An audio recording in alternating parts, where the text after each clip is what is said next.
Right మరో breaking news అయితే చూస్తున్నాం. సీఎల్పీ భేటీలో పార్టీ ఎమ్మెల్యేలకు సీఎం రేవంత్ రెడ్డి దిశానిర్దేశం చేశారు. సభలో యాక్టివ్ గా మాట్లాడాలని సూచించారు. ప్రతిపక్ష పార్టీల విమర్శలను తిప్పికొట్టాలన్నారు. ప్రతిపక్షాలు ఏ అంశాలు లేవనెత్తినా ధీటుగా సమాధానం చెప్పాలన్నారు.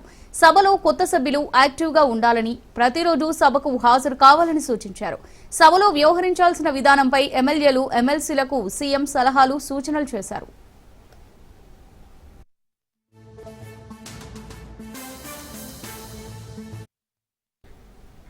ప్రజాప్రభుత్వంలో ఇవి రెండో పూర్తి స్థాయి బడ్జెట్ సమావేశాలని, ఈ బడ్జెట్ సమావేశాలు అత్యంత కీలకమైనవన్నారు.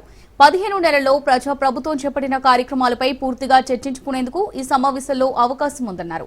ఎమ్మెల్యేలు సోషల్ మీడియాలో యాక్టివ్ గా ఉండాలన్నారు.